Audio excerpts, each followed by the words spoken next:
It's Vegan Freak Radio number 93 for the 15th of June, 2008.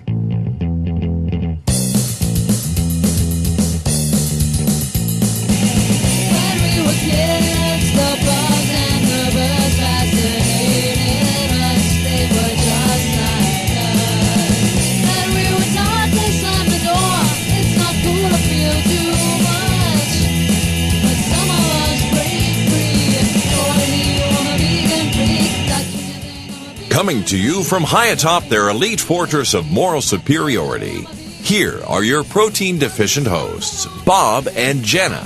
Hey, freaks, how are you? This is Bob. And Jenna. Wake up, Jenna. Come on. I'm awake. All right. I am. You weren't paying attention. I was waiting for you to open. Oh, I'm sorry. I was looking at you. You're just sitting there. I was picking at my fingernail. I know. Come on. All right. So, you may be wondering, we said we'll do a weekly show, and then here we are skipping 2 weeks. Yes. Well, we hadn't intended on skipping 2 weeks, actually. We were all set to go, but we had 2 weeks ago, we had people working on our house, and the noise was just too much. It was unbearable. We thought we'd be able to work through it, but there was like all this noise from banging and like they're ripping things out, and it was really loud. And they had a man lift. And they had this. They kept talking about the man lift, and I just thought it sounded like some kind of sexual maneuver. Like we're gonna do the man lift, you know? Like I just thought it sounded very. And every time they said man lift, I'd chuckle. I don't know why. It just sounds to me like something sexual. But anyway, that's my 14-year-old consciousness. And also the contractor would come to me every like 5 minutes and say, Bob, what do you think of this, Bob? What do you think of this? And so like it was just impossible. Yeah. So we were all geared up last weekend. We were getting ready to do a show. And then on Monday, what happened? We had a massive storm. Was it Monday or Tuesday? I think it was Tuesday. Was it Tuesday? Yeah. Okay. Then we had a massive storm that knocked out our power for like 3 days.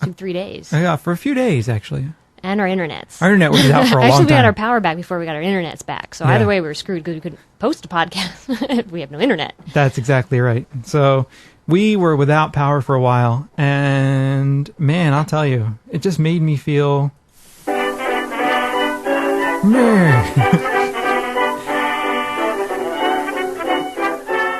Things were as they used to be. There was no power. So everybody was outside walking around talking to each other. Actually, things were as they used to be. They were. So it was funny, though, because everybody was like, goes outside. It's weird. Like, we were talking to neighbors we didn't even know we had. You turn off the television. That's what you have to do. You turn off the television, you pull the power on that idiot box, and you go outside, and why? Everybody is outdoors talking to each other and helping each other out, and it was like the old days. It was. And we went to bed when it was dark because there's nothing else to do. We went to bed because there was nothing else to do, and we didn't have any oil for our lamp. We went to bed when it got dark, and we got up when the sun came up. We actually did, too. I know. It was weird. And everybody was outside helping each other, and there were trees all over the place falling down, and neighbors were helping neighbors. And it isn't like nowadays when everybody's alone in their own house watching Matlock alone. No, everybody was outside. They weren't indoors watching Judge Judy. They were outside watching each other work and help. It was beautiful. So, things were as they used to be. There was no power for a while. Yes. It was weird because people were actually outside and stuff. I know. People actually talked to us, too. But this storm was really odd, too. It was bizarre. Because it was like 15, 20 minutes. It was just like, I don't know. The sky, it was sunny, and then in 5 or 10 minutes, the sky got really dark, and it got windy, and then all of a sudden, boom, this thing just blew in. And it blew over all the trees. It did. It did. It snapped telephone poles in half. It blew trees over that are hundreds of years old. Yeah, it blew down this humongous... It ripped this pine tree out by its roots. Yeah. It was like... It had to be well over 100 years old by the size of the thing. Well, I will post pictures. I put up an album of pictures that I will put a link to. So you don't have to hear us talk about it. You can look at the pictures. So we had no power, and so we couldn't do a show. So we couldn't get on the forums. We couldn't get anywhere. We were without the internet. It was hard. And being in the rural area that we are, we can't get cell reception inside our house. No, we can't. So we were like so desperate. We were outside on our telephones, like looking for the one tiny spot in the yard where you can actually get cell reception. We actually were doing that too. It's really pathetic. sad. Pathetic. Anyway. Well, anyway, enough of our excuses. Right. We are back. We have a show for you this week. Coming up on Vegan Freak Radio shortly. I want everyone to know Gary Francione has just published another book called Animals as Persons, Essays on the Abolition of Animal Exploitation. And I was fortunate enough to read this book before it went to press, and I wrote a quote, and the quote is... I figured this would just give you a quick summary of what I think of the book. Francione's searing and insightful theoretical vision shines through in this key work that extends and deepens the substantive area of inquiry in abolitionist animal studies that he single-handedly created. Part iconoclast, part theorist, and part activist, Francione is unafraid to upend conventional theoretical and practical approaches to our treatment of animals in his analytical rigor. This volume will remain a central work in animal studies for years to come. And that was my little quote in the inside book jacket. And it's a great book. There's a lot of good stuff in here. So we're going to have Gary on the show soon to talk about the book. Mm-hmm. So I'm not going into too much depth on it. Oh, look, there's a picture of Gary and Katie. Anyway, so we're going to have Gary on the show soon. And look forward to that probably in the next week or two. Yep. Unless things go really awry. I think so. Come on, Jenny. Next week or two. You got to talk. Next week or two. It's a radio show. Next week or two. Come on. I know. Let's I'm go. awake. Actually. Look at Emmy. She's like, all right. All right, we're going. Where are we going? Come on, let's go. Emmy get all excited. So she's always raring to go. Yes. So anyway, we're still trying to get our house back in order. We're still kind of a mess, but we have a couple things we want to talk about very quickly. This thing that I got an email the other day from PETA. I don't know, I'm not on either mailing list. I thought I'd removed myself from the mailing list, but I got this email that that they had scored a quote-unquote victory. And would you like to talk about that, Jenna? Well, you have the paper right there. Go ahead. What? KFC Canada gives in to PETA's demands. For more than 5 years, PETA has been pressuring fast food chain KFC to stop the worst abuses of chickens, like scalding birds to death, slitting their throats while they're still conscious, and drugging and breeding them to grow so large that they cripple beneath their own weight. Now PETA scored a major victory and is ending its Kentucky Fried Cruelty boycott in Canada. The boycott will continue in other countries where KFC has restaurants, including the United States, until they follow KFC Canada's lead. Following months of closed-door negotiations between PETA and KFC Canada, which is owned by a different company than KFC restaurants in other countries, we are thrilled to announce that KFC Canada has agreed to a historic new animal welfare plan that will dramatically improve the lives and deaths of millions of chickens killed for KFC Canada. The company will take the following actions. Phase in purchases of 100% of its chickens from suppliers that use controlled atmosphere killing, the least cruel form of poultry slaughter ever developed. KFC Canada is the first major restaurant chain to commit to phasing in the exclusive purchasing of chicken meat from CAK slaughterhouses. Add a vegan faux chicken item to the menu of all 461 Prism-owned KFC restaurants, more than half of all the KFCs in Canada. Improve its animal welfare audit criteria to reduce the number of broken bones and other injuries suffered by birds. Urge its suppliers to adopt better practices, including improved lighting, lower stocking density and ammonia levels, and a phase-out of growth-promoting drugs and breeding practices that painfully cripple chickens. Form an animal welfare advisory panel to monitor changes and recommend further advancements. This is an enormous victory for PETA and our supporters. I'm going to have to go ahead and sort of disagree with you there. However, outside Canada, KFC has not acted to stop the worst abuses of chickens. Pledge to boycott KFC outside Canada until the chain takes action. Please contact KFC and demand that the company adopt the same animal welfare plan as KFC Canada. Tell the company that until it does, you will boycott the chain. And they give you things for an online petition. Okay, you may ask yourself, what is the problem with this? Why would Bob, and I assume Jenna, Yes. why would they object to this? Why would they find this troubling? Well, I find it troubling that they call a victory that the KFC is still killing chickens. Absolutely, it How is. is that at all a victory? They're killing them more nicely, though. Well, then that's okay. Well, shit, there's still billions of chickens being killed every year, but they're just doing it more nicely, so then it's okay. And we can now support KFC. Imagine this, though. Imagine this. Imagine that there was an anti-death penalty group out there, and they came out with a press release, or they had a web page that said, "We have scored a major victory. We have gotten the state of Texas to stop hitting people in the head with a brick to kill them, and instead lethally injecting them." Okay, I don't know if they hit people in the head with bricks in Texas, but they have killed how many hundreds of people, especially when Bush was governor, Yes, right? plenty, yes. So hundreds of people. But actually, let's be more realistic. We stopped using the chair. We're using lethal injection. Would an anti-death penalty group? I can't imagine that an anti-death penalty group would say that was a victory. What is that a victory for? It's not a victory. There's still the main problem is still happening, right? If you're opposed to the death penalty, you're killing someone, but you're killing them more nicely. Granted, that's better. I mean, in the whole scheme of things, it's less cruel. It's less cruel. It is better, but you're still doing the killing. Just like this, you're still doing the killing. The essential relationship is still in place that leads to animals being exploited and killed for money. It's still in place. The main issue is still there. Yeah. And, you know... And they're celebrating that. Why is a group supposedly, you know, in the business of helping animals celebrating the fact that they're still killing chickens? I don't really understand that. I don't get it. I don't really understand that either. And I mean, I did research on modified or controlled atmosphere killing for my book, Making a Killing. And, you know, this whole thing with modified atmosphere killing is, you got to remember this, is that the chickens are being gassed on the whole, you know, en masse, all together with carbon dioxide. And the ones that they use, I don't know enough about the ones in this situation, but I imagine they're very similar to the ones they use for egg-laying hens. They look like giant trash cans. They're really big, stainless steel. They have a slot on them, like like in a fast food restaurant.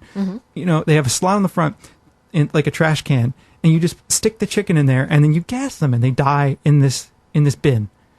There's, you know, I think that's horrible. Now, is that better than the way they were being killed? Yes, I can recognize that. But I don't think this is any kind of victory at all, because all it does is leave in place the same exploitative dynamics. The root of the problem is still there. So anything else that doesn't deal with the root of the problem is just fixing these little piecemeal things on top of it. And I don't understand how our movement can find these things as victories. Like, if you read some of the comments from this blog post over at PETA2.com, it's like people are like, yay, woo! But I don't understand. You know, the restaurant is still in the business of selling chicken. But, you know, they've got that new vegan chicken burger. Okay. What I want to know is, like, who's going to eat that? Because, okay, you get your average person who's going into KFC. Are they going to stand there and say, oh, you know what? Instead of the real chicken that I was going to get today, I'm going to buy that fake chicken. No, they're not. And any vegan that I know, most of them can't stand the smell of dead chickens. Yeah, it's so they're not disgusting. going to go into a KFC and support a company who's in the business of killing chickens. Yeah. You know, to go get that vegan burger. I don't know. I don't know who's going to be eating this. I guess either. people who support PETA.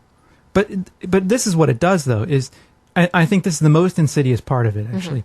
It allows Canadian KFC to say, we have actually improved the lives of the chickens that you're eating. PETA even gives us their stamp of approval. PETA says that what we're doing, we're working with the animal rights groups to make sure that the chickens that you're eating are being treated well.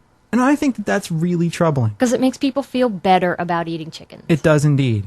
It absolutely does. And so, what if you're a person who maybe doesn't know all about animal rights, but you know you don't want animals to suffer, but you still eat them, and you go, you know, oh well, maybe I'll go to KFC now instead of Burger King, or whatever, because they kill the chickens a little more nicely. A little more nicely, you know. So you're encouraging people to eat more. So, but I mean, why put all this effort in to getting KFC to do these things that in the long run will not really change the main question at the heart of it all? When you could be out there promoting veganism. And a lot of people think that, I mean, this is one of the things I hear is like, oh, there's so much infighting, and like people spend so much time talking about these things. Like, can't we just look at everything as a victory? And no, I don't think we can, because I don't think this is a victory. Not at all. I think that this kind of activism, I mean, in and of itself, is speciesist. I hate to say it, because I know people are getting angry with me for it, but I really think that this is speciesist, because it accepts as less the life of an animal than the life of a human, right? Exactly. I mean, inherently, it assumes that, because, and the reason I think it inherently assumes that is because, I mean, we're bargaining with people that are in the business of killing these animals for profit.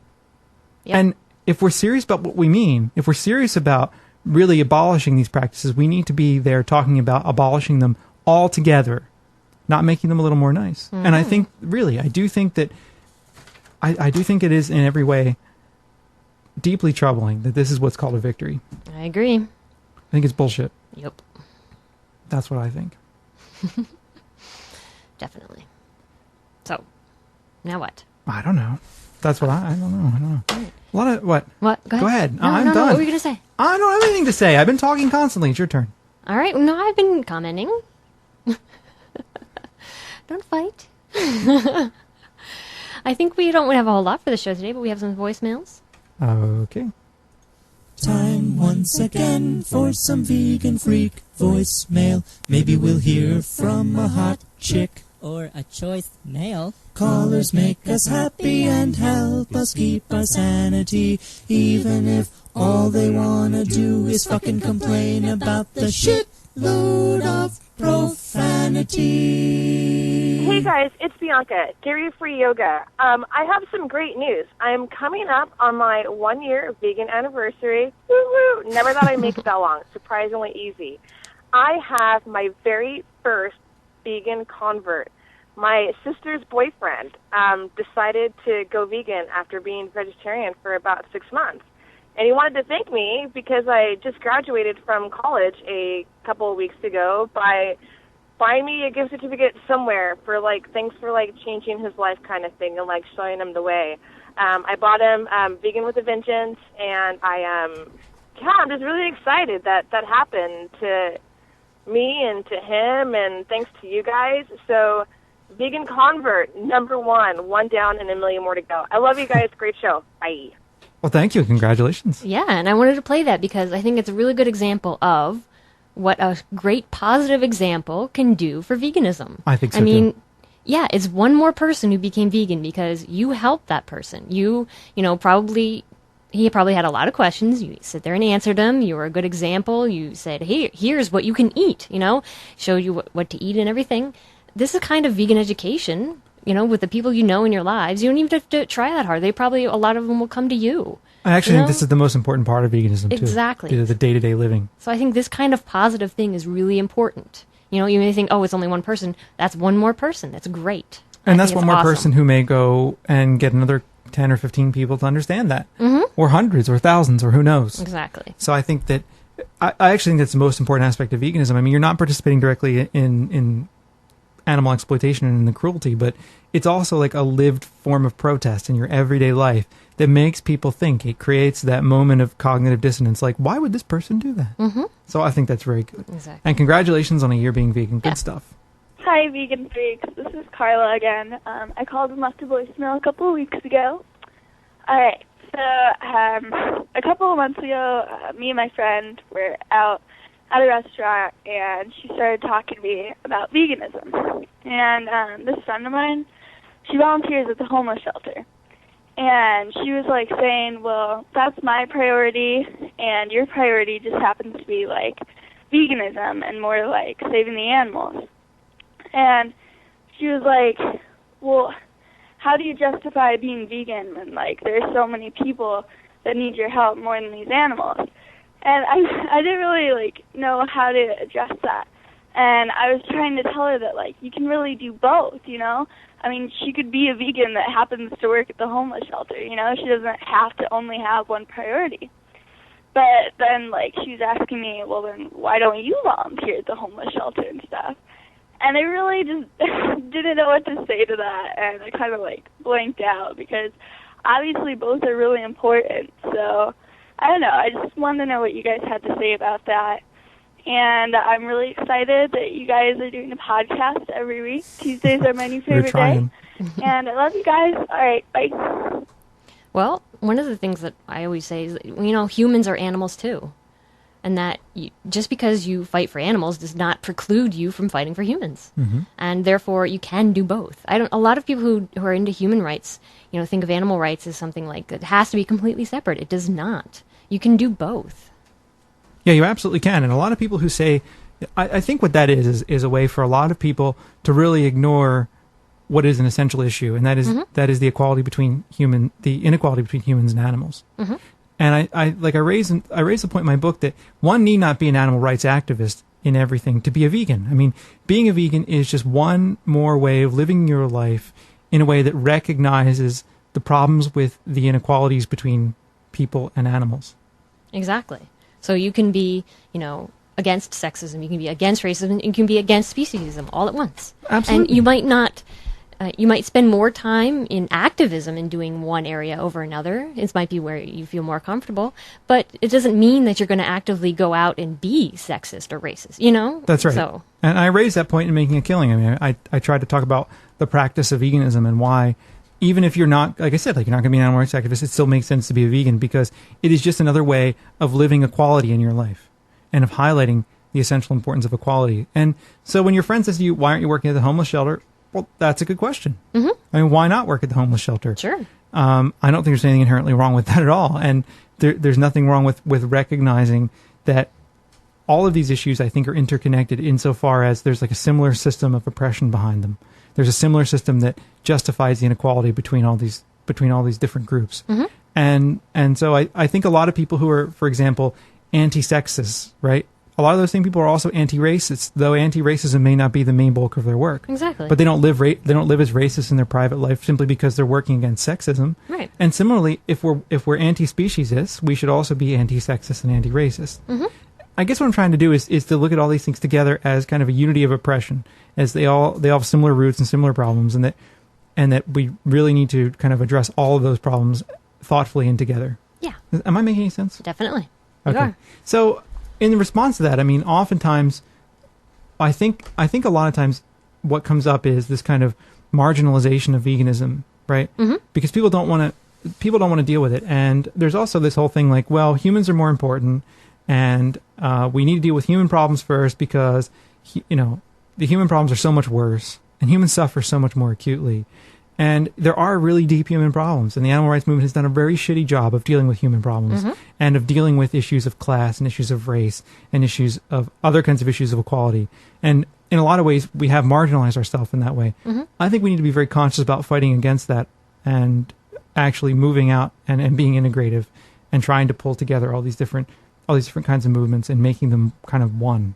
Exactly. So your friend at the homeless shelter, there should be nothing stopping her from becoming vegan. I agree. So there you and go. there should be nothing stopping you from going to work at the homeless shelter. From going to work at the homeless shelter. Exactly. And the other thing too is that just because, and this is something you hear a lot from people who are involved in various leftist causes, right? I mean, just because you're involved in one kind of work doesn't mean you can't be involved in another. Sure.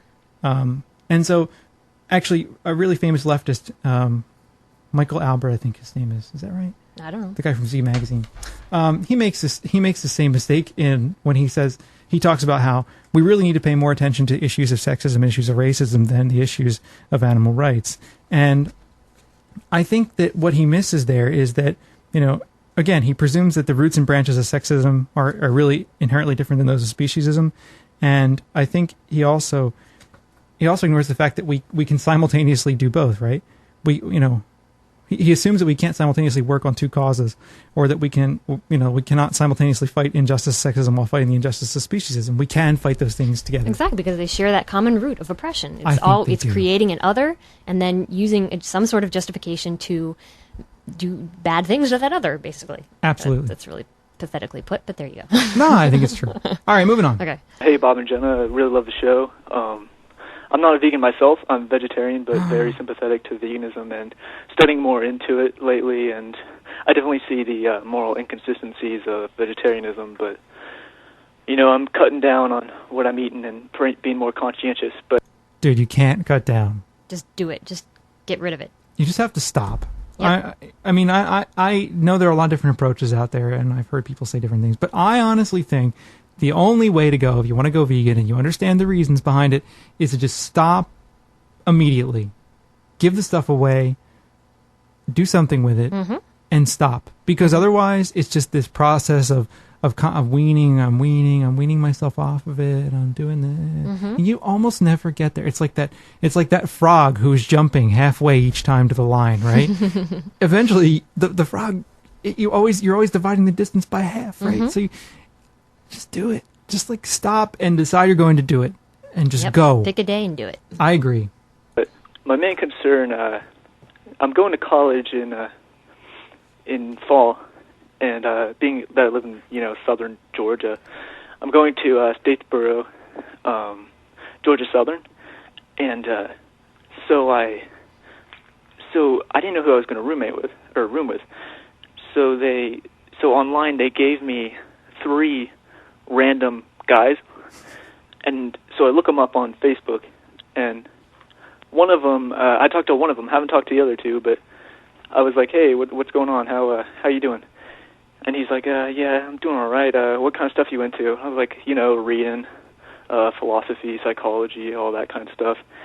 And I asked him, and he's like, hunting, fishing, big trucks. And I was like, shit. And so it turns out that all three of my roommates are just like that. So, and they're all on like the same football team and all that. So I'm gonna be stuck a semester with all these guys. But I don't know. I thought it was kind of funny. But I mean, we'll see what's gonna happen. You know, I'll be cool with them. You know, if they give me too much shit, I'll just you know, I'll take their buck head off the wall or something. I don't know. But just wanted to call and tell you that. I thought that was kind of funny. All right. Keep the shows coming. Good stuff. All right, see you.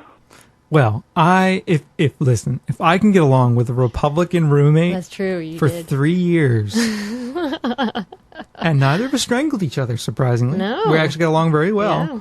We even talked about politics on occasion. Yeah. If I can get along with a Republican roommate for 3 years, you could probably make it for a semester with these guys. You know, it's only a semester, and after a little while, I'm sure you'll find most universities have groups of like people who you can find like-minded souls at most places. You can. I mean, not always, but usually. Yeah, and yeah, my survival strategy with the roommate that I had very first semester, I could not get along with at all, was just go hang out elsewhere. Yeah. Don't spend a lot of time in your room. And that worked. That'll work too. Avoidance. Avoidance will But work. you seem to have a good attitude about, like, yeah. you know that they're probably going to rib you, but, you know, if you don't let it bother you or don't show them that, you know, you're bothered by it, then I think it'll all work out pretty well. Yeah, I think that's true. I mean, I'm sure they'll give you some shit. I'm sure. But I think you can probably, I don't know, most people tend to be reasonable, I guess. I don't know. I mean, people can surprise you. Yeah, they can. Really. So, yeah, who knows? I don't know. But I've never lived with, like, good old boys who are into hunting and fishing and stuff. I know. So, I don't know. It's tough. It's tough. But, yeah, good luck. I think you need it. Yeah. Hey, this is Danielle, Plant Murderer on the forums. I was calling because I was listening to one of your older podcast episodes, and I realized that a couple of days ago I managed to trick my mom into letting us cater my graduation party vegan, and nobody had issues with it. We had an omni-friendly menu, and it rocked out loud. And I wanted to kind of thank y'all because I wouldn't have had the courage to pull my Heartline vegan agenda on my graduation party, and like I had to say that I wouldn't come to my own graduation party if she didn't agree to it. So yeah. Oh man. But it turned out great, and people loved the food, and there was like no complaint whatsoever. Wow. So I mean, there were a couple of chickens who wouldn't try stuff, but people who tried stuff enjoyed it. So yeah. Hope I wasn't talking too fast. Not at all. Stay vegan and freaky later. All right. That's good. See? People stand up for yourself, and things get done, and it turns out well. It can. You know? It really can. Yeah, and I think you just need to be patient and remind people that, you know, they aren't going to die if they don't eat meat for one meal, for one thing. Exactly. And often that you have to also remind people that on a daily basis, they eat things that are vegan. They probably don't even realize it. That's true. You know? I mean, people eat some Italian dishes or something that don't have meat in them, or cheese, some of them. People eat things that are vegan. They're vegetables, etc. You know? Some people don't, but so that, you know, this is an opportunity for you to have a good time at your own graduation party and, That's right. and stick up for what you believe in, and I think that's awesome. I think that's cool that you did that too. I mean, you know, it's your own party. You don't want to be at a place where you're celebrating and there's all this dead stuff around, and it makes you feel like really down about it. Yeah. So it's cool that you were able to get your mom to come along with that. Awesome. And that people were able to come along with it too. And I also think that now it's to the point where there are so many vegan options and so many different vegan foods that as long as you don't be like, everything is vegan, like people won't even think about it. Nah. They won't even really think about it. And unless things are explicitly pretty weird, you go to a party, I don't think a lot of people think about what, you know, that as long as you don't make a big deal of highlighting the fact that everything is vegan, I think that will get people eating it and not really like complaining and bitching and moaning about it. Exactly. And then people might realize and be like, oh, hey, wait, is this vegan? And then you can talk about it.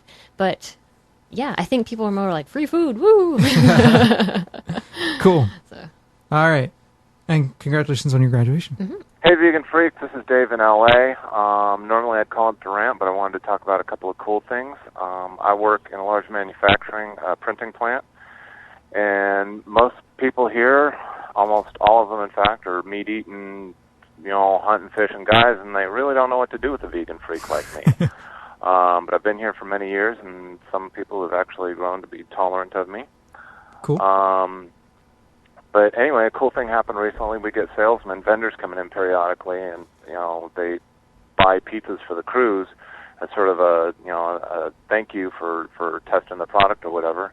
Anyway, we had this guy come in a couple of weeks ago buying pizzas for the crew, and somebody had told him many years ago that I was vegan. I'd never spoken to the guy before, but he remembered who I was and what I was, and made sure that I got a vegan pizza, and wow. We chatted a little bit, and it was very cool. Just very nice in this bastion of meat eating that he remembered and took care of me like that. So that was nice. The other thing is, it started out as not so cool, is my brother-in-law recently had a heart attack, fairly serious heart attack. Ended up in the hospital. Got 2 stents put in his arteries. And the doctor said, you got to, try a vegetarian diet, which was cool for the doctor. And he's now actually asking me and my wife, for recipes and whatnot. And a lot of times when we get the whole family together for a big family dinner, my wife and I will make tostadas and rice and Mexican food for everybody. And usually we've made one batch of vegan and one with some real dairy cheese for the stubborn, non-vegans in the family. Well, the last time we did it, after my brother-in-law's heart attack, he actually requested that we make some extra vegan versions for him. Cool. And so that was very cool that he's actually paying attention and trying to do the right thing diet-wise. And my wife and I, in fact, made the decision that the next time, now that my brother-in-law is asking for the vegan versions of the tostadas, my wife and I have made the decision that the next time we get together for big family dinner, there will be nothing but vegan food for everybody. Good. So that's actually very cool. And my father-in-law is old, 93 years old, died in the wool, so to speak, meat eater, carnivore guy. He used to work in a packing plant, but he actually requests my wife's vegan cooking on occasion. So anyway, I just thought those were some cool things. Love the podcast. Keep up the good work. And I'm sorry you live in upstate New York. Take care. Bye. I'm sorry we do too. Especially because it was like the third world up here for a while. It wasn't that bad. No, at least really. It's the summer. I'm so glad it was summer. If that power went out during the winter for that long, screwed. Well, we have a generator. Yeah, we do. So we were running the generator to make coffee each day.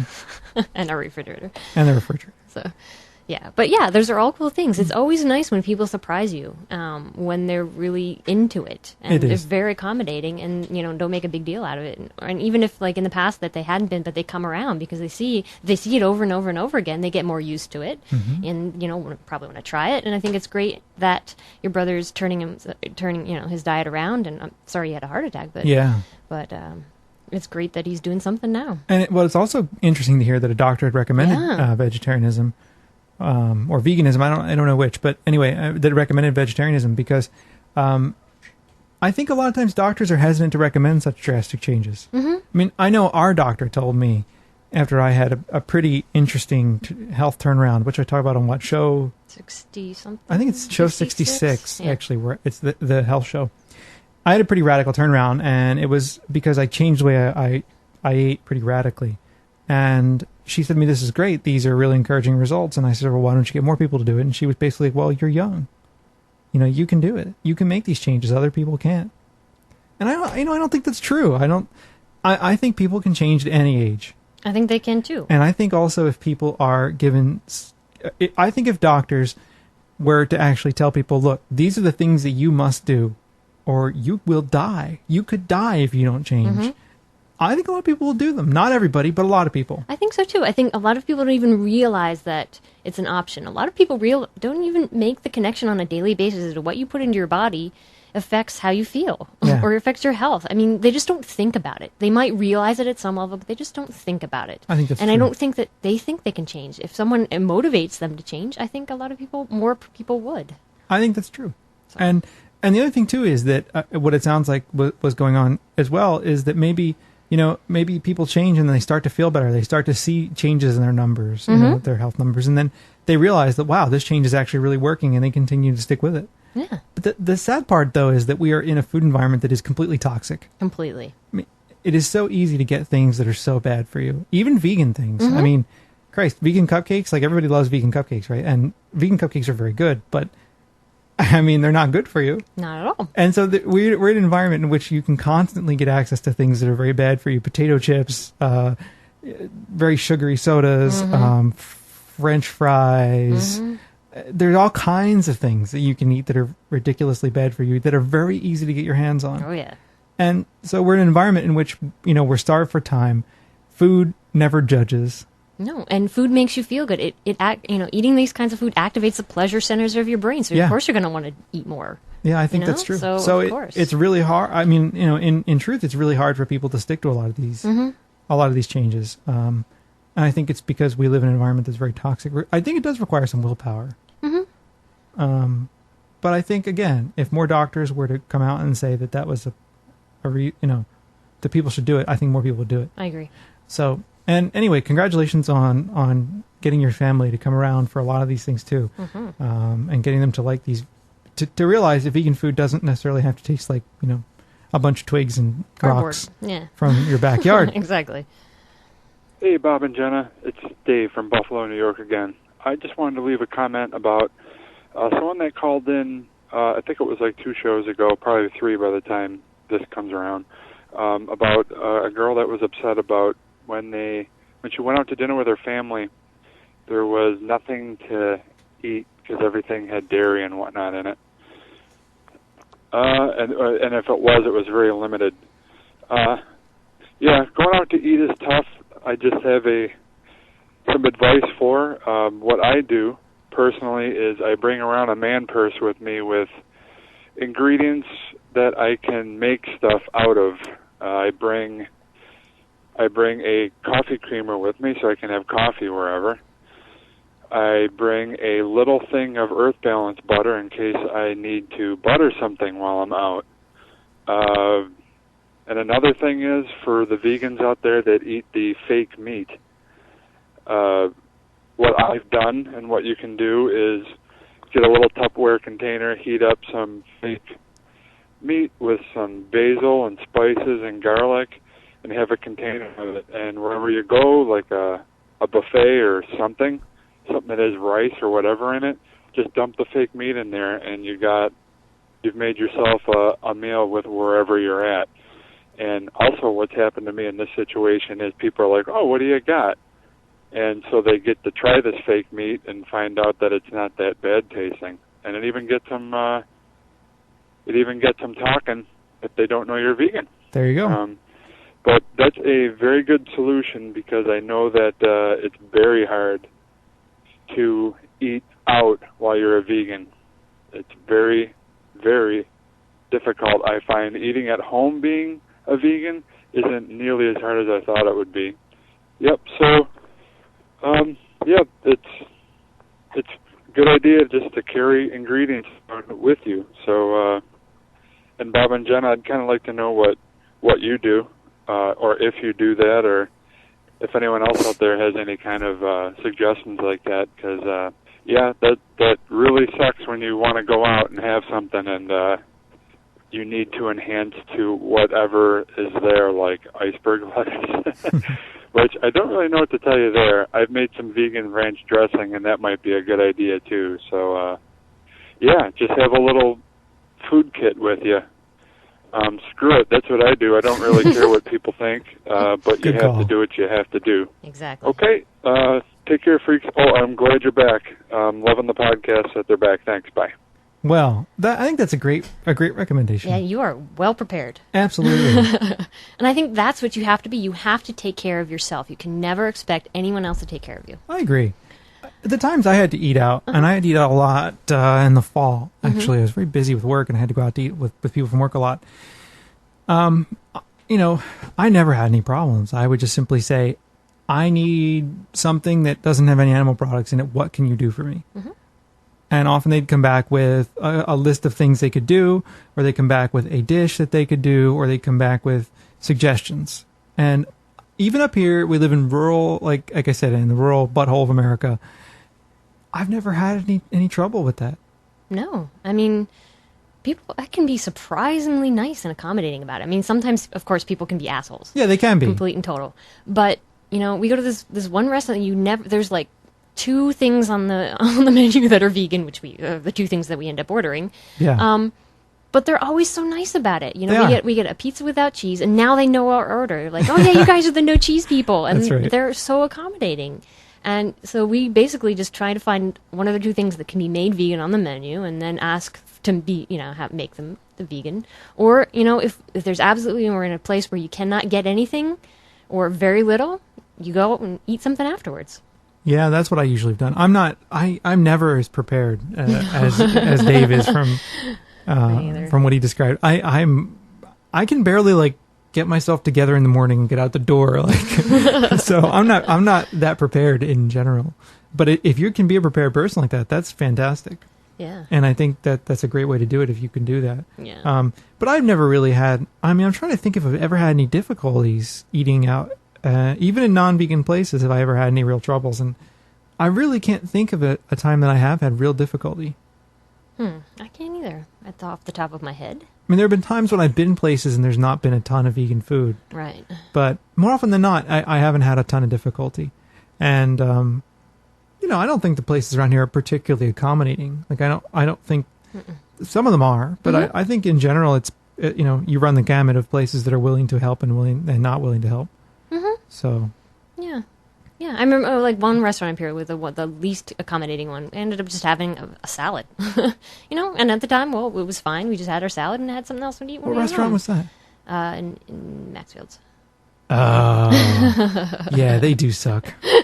Yeah, that actually is true. They weren't all that thrilled about us, but they weren't. And then there was another time we ordered something there where they actually had something on the menu that could be veganized, and I ordered it and it wasn't good. And I asked them for a little bit of soy sauce, and the waitress came back and she's like, or the server came back and she's like, the chef wants to know why you want soy sauce. He thinks that the dish is seasoned fine.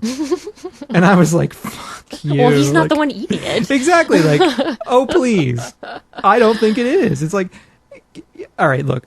If we were in Manhattan or like LA, or like a 3-star Michelin restaurant or something. If we were at some like really good restaurant somewhere, I would understand. But this is like, kind of a dumpy. Okay, dumpy's not the right word. It's a restaurant that tries to be fancy, but really it isn't that fancy. Right.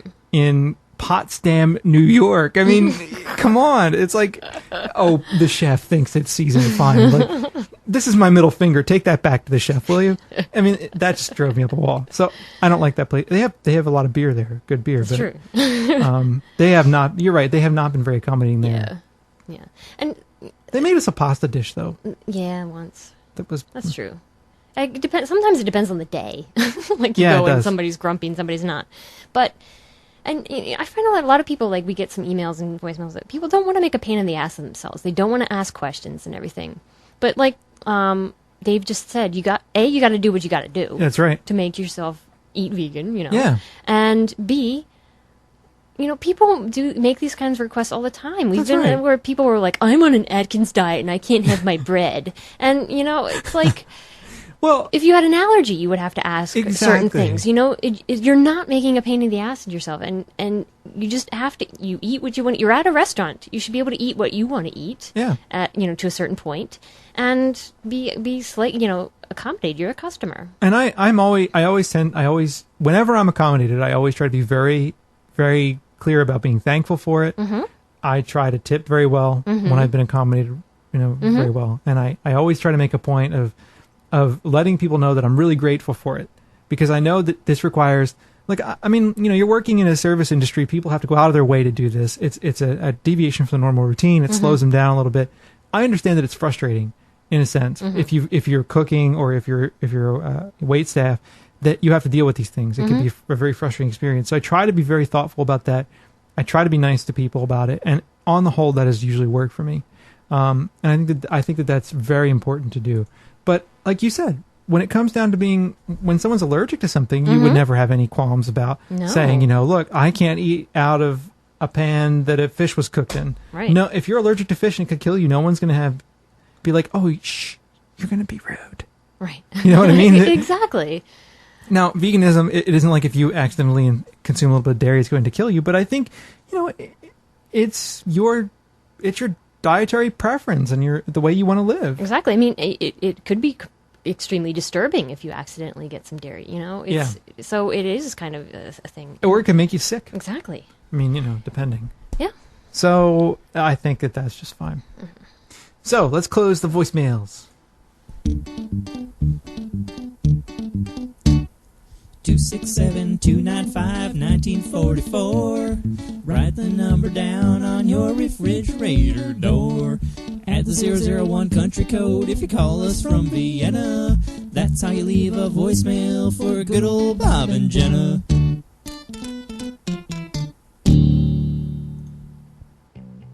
Okay. That's our show for this week. That's it for show 93. We will be back again this week. I'm not sure what day, though, because Tuesday we'll take the dog to the vet. Yeah. So we'll be back. I think the next show we'll probably get back with Gary Francione. Okay, so maybe, yeah. We'll interview Gary this week. All right. And then as soon as we're done the interview and have edited it out and all that, we'll get back with the interview with Gary and a couple other things. And assuming Gary's around, we'll do it this week. Okay. If not, we'll be back with a quick show. Right, and then we'll have Gary on the next week or two, so? Yeah, I think Gary will be available, though. I've been talking to him about it. And we've got other things going on in the queue that we're going to deal with. So thank you for your patience with us. Sorry about missing the shows for the last 2 weeks. Believe me, it wasn't our preference. And actually, the more we do the shows, the easier they are. True. The more we put them off, for me, the harder they get. It's like you have to get back into going, it. And it's a little harder. So as we get going, we tend to get better. And thank you for your patience with us. That's about it. If you want to get in touch with the show at veganfreeradio.com. Yeah. 267-295-1944. There you go. And I don't know. There are all kinds of ways to find us out there on the interwebs. But that's about it. So, in the meantime, stay vegan and freaky. Absolutely. And we'll talk to you again very shortly. Bye.